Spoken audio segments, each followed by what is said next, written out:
Hey everyone, happy Friday. We are going to get started with chapter 3, Voyage of the Dawn Treader. I hope you guys are excited for Friday and a weekend and a chance to just hang out and have fun at home. So just a reminder, their brief review in chapter 2, we found Lucy and Edmund and Eustace getting used to life on the Dawn Treader. We also had a kind of a funny experience where Eustace chose to swing Reepicheep around by his tail, which resulted in him getting poked with a sword and whacked with a sword and chased around by Reepicheep.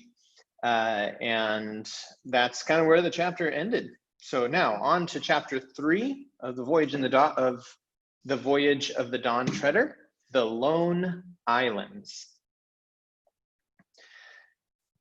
Land in shout, in sight, land in sight, shouted the man in the bows. Lucy, who had been talking to Rince on the poop, came pattering down the ladder and raced forward. As she went, she was joined by Edmund, and they found Caspian, Drinian, and Reepicheep already on the forecastle. It was a coldish morning, the sky very pale, and the sea very dark blue with little white caps of foam. And there, a little way off on the starboard bow, was the nearest of the lone islands, Felemath, like a low green hill in the sea. And behind it, further off, the gray slopes of its sister Dorn. Same old Felemath, same old Dorn, said Lucy, clapping her hands. Oh, Edmund, how long it is since you and I saw them last. I've never understood why they belong to Narnia, said Caspian. Did Peter the High King conquer them? Oh no, said Edmund. They were Narnian before our time, in the days of the White Witch. By the way, I have never yet heard how these remote islands became attached to the crown of Narnia. If I ever do, and if the story is at all interesting, I may put it in some other book. Are we to put it in here, sire? Asked Drinian. I shouldn't think it would be much good landing on Felemath, said Edmund. It was almost uninhabited in our days, and it looks as if it was the same still. The people lived mostly on Dorn and a little on Avra. That's the third one. You can't see it yet. They only kept sheep on Felemath. Then we'll have to double that cape, I suppose, said Drinian, and land on Dorn. That'll mean rowing. I am sorry we're not landing on Felemath, said Lucy. I'd like to walk there again.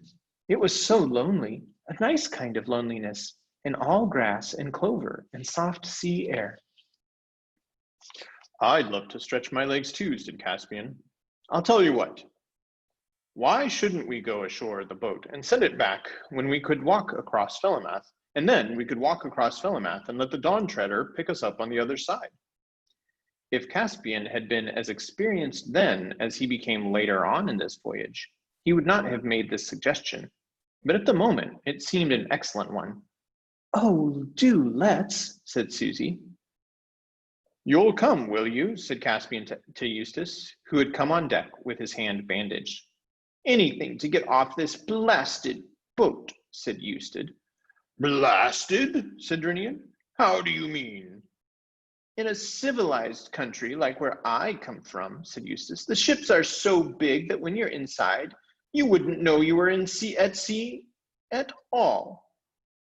In that case, you might just as well stay ashore, said Caspian. Will you tell them to lower the boat, Drinian? The king, the mouse, the two Pevensies, and Eustace all got on into the boat and were pulled to the beach of Felemath. When the boat had left them and was being rowed back, they all turned and looked around. They were surprised at how small the Dawn Treader looked. Lucy was of course barefoot, having kicked off her shoes while swimming, but that is no hardship if one is going to walk on downy turf. It was delightful to be ashore again and to smell the earth and grass, even if at first the ground seemed to be pitching up and down like a ship, as it usually does for a while if one has been at sea. It was much warmer here than it had been on board, and Lucy found the sand pleasant to her feet as they crossed it. There was a lark singing. They struck inland and up a fairly steep though low hill. At the top, of course, they looked back, and there was the Dawn Treader, shining like a great bright insect and crawling slowly northwest with her oars. Then they went over the ridge and could see her no longer. Dorn now lay before them, divided from Felamath by a channel about a mile wide. Behind it and to the left lay Avra. The little white town of Narrowhaven on Dorn was easily seen. "Hello, what's this?" said Edmund suddenly. In the green valley to which they were descending, 6 or 7 rough-looking men, all armed, were sitting by a tree. "Don't tell them who we are," said Caspian. "And pray, your majesty, why not?" said Reepicheep, who had consented to ride on Lucy's shoulder. "It just occurred to me," replied Caspian, "that no one here can have heard from Narnia for a long time. It's just possible they may not still acknowledge our overlordship, in which case it might not be quite safe to be known as the king." "We have our swords, sire," said Reepicheep. "Yes, Reep, I know we have," said Caspian, "but if it is a question of reconquering the 3 islands, I'd prefer to come back with a rather larger army." By this time, they were quite close to the strangers, one of whom, a big black-haired fellow, shouted out, "A good morning to you." "And a good morning to you," said Caspian. "Is there still a governor of the Lone Islands?" "To be sure there is," said the man. "Governor Gumpus, his sufficiency is at Narrowhaven. But you'll stay and drink with us." Caspian thanked him, though neither he nor the others much liked the look of their new acquaintance, and all of them sat down. But hardly had they raised their cups to their lips when the black-haired man nodded to his companions, and, as quick as lightning, all the 5 visitors found themselves wrapped in strong arms.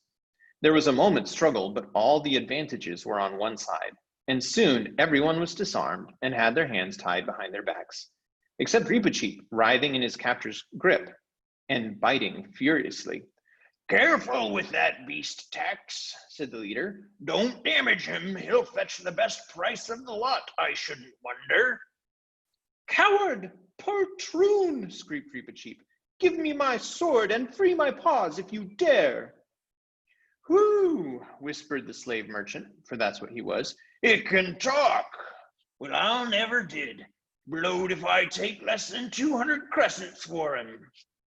The Calorman crescent, which is the chief coin in those parts, is worth about 1/3 of a pound. "So that's what you are," said Caspian, "a kidnapper and a slaver. I hope you're proud of it." Now, said the slaver. "Don't you start any jaw. The easier you take it, the pleasanter all around, see? I don't do this for fun. I've got my living to make, same as anyone else." "Where will you take us?" asked Lucy, getting the words out with some difficulty. "Over to Narrowhaven," said the slaver, "for market day tomorrow." "Is there a British consul there?" asked Eustace. "Is there a which?" said the man. But long before Eustace was tired of trying to explain, the slaver simply said, "Well, I've had enough of this jabber.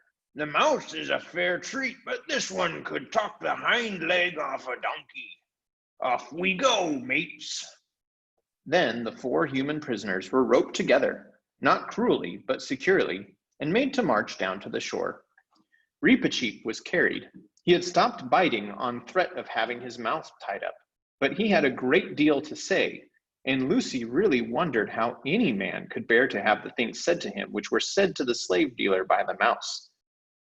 But the slave dealer, far from objecting, only said, "Go on," whenever Reepicheep paused for breath, occasionally adding, "It's as good as a play," or "Blimey, you can't help almost thinking it knows what it's saying," or "Was it one of you what trained it?" This so infuriated Reepicheep that in the end, the number of things he thought of saying all at once nearly suffocated him, and he became silent. When they got down to the shore that looked toward Dorn, they found a little village and a long boat on the beach, and, lying a little further down, a dirty, bedraggled-looking ship. Now, youngsters, said the slave dealer, let's have no fuss, and then you'll have nothing to cry about. All aboard. At that moment, a fine-looking, bearded man came out of one of the houses, an inn, I think, and said, "Well, Pug, more of your usual wares?" The slaver, whose name seemed to be Pug, bowed very low and said in a wheedling kind of voice, "Yes, please, your lordship." "How much do you want for that boy?" asked the other, pointing to Caspian. "Ah, Pug," said Pug, "I knew your lordship would pick on the best. No deceiving your lordship with anything second rate. That boy now, I've taken a fancy to him myself. Got kind of fond of him, I have. I'm that tender-hearted I didn't ever ought to have taken up this job. Still, to a customer like your lordship." "Tell me your price, carrion," said the lord sternly. "Do you think I want to listen to the rigmarole of your filthy trade?" 300 crescents, my lord, to your honorable lordship. But to anyone else, I'll give you 150. "Oh, please, please," broke in Lucy. "Don't separate us, whatever you do. You don't know." But then she stopped, for she saw that Caspian didn't even now want to be known. 150 then, said the lord. "As for you, little maiden, I'm sorry, I cannot buy you. Unrope my boy Pug, and look, treat those others well while they are in your hands, or it'll be the worse for you." "Well," said Pug, "now who ever heard of a gentleman in my way of business who treated his stock better than I do? Well, why, I treat him like my own children."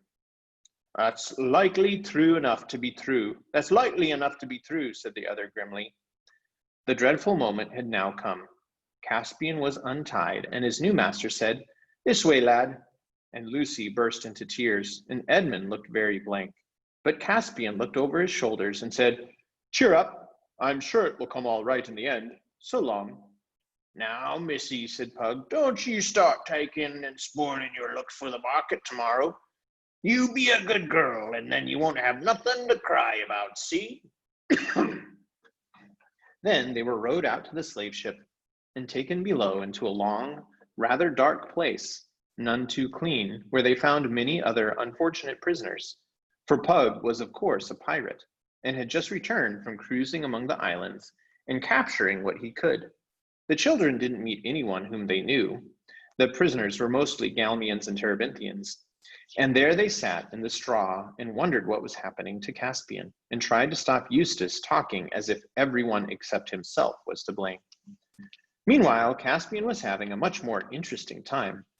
The man who'd bought him led him down a little lane between two of the village houses, and so out into an open place behind the village. Then he turned and faced him. "You needn't be afraid of me, boy," he said. "I'll treat you well. I bought you for your face. You remind me of someone." "May I ask whom, my lord?" said Caspian. "You remind me of my master, King Caspian of Narnia." Then Caspian decided to risk everything on one stroke. "My lord," he said, "I am your master. I am Caspian, King of Narnia." You make very free," said the other. "How shall I know this is true?" "Firstly, by my face," said Caspian. "Secondly, because I know within 6 guesses who you are. You are one of those 7 lords of Narnia whom my uncle Miraz sent out to sea, and whom I have come out to look for. Argos, Byrne, Octasian, Restamar, Mavramorn, I've forgotten the others. And finally, if your lordship will give me a sword, I will prove on any man's body in clean battle that I am Caspian, the son of Caspian, lawful king of Narnia, lord of Cair Paravel, and emperor of the Lone Islands." "By heaven," exclaimed the man, "it is his father's very voice and trick of speech. My liege, your majesty." And there in the field, he knelt and kissed the king's hand. "The moneys your lordship dispersed for our person will be made good from our own treasury," said Caspian. "They're not in Pug's purse yet, sire," said the Lord Byrne, for he it was, "and never will be, I trust." I have moved his sufficiency the governor 100 times to crush this vile traffic in man's flesh. My lord Byrne, said Caspian, we must talk of the state of these islands. But first, what is your lordship's own story? Short enough, sire, said Byrne. I came thus far with my 6 fellows, loved the girl of the islands, and felt I had had enough of the sea. And there was no purpose in returning to Narnia while your majesty's uncle still held the reins. So I married and have lived here ever since. And what is this governor, this Gumpus, like?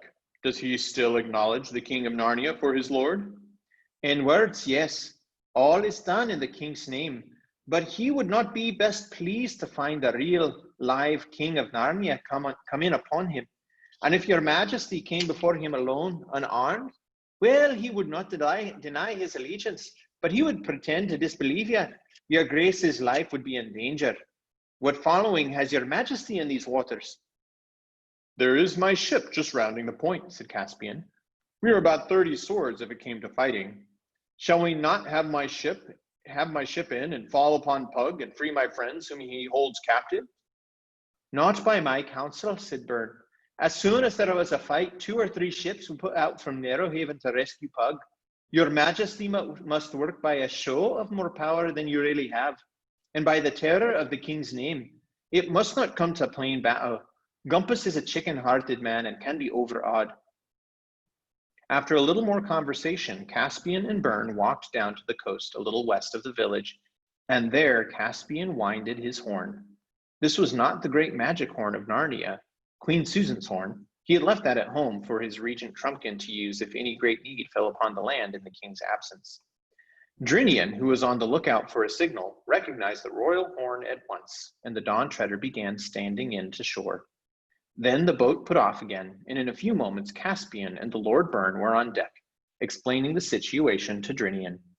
He, just like Caspian, wanted to lay the Dawn Treader alongside the slave ship at once and board her, but Byrne made the same objection.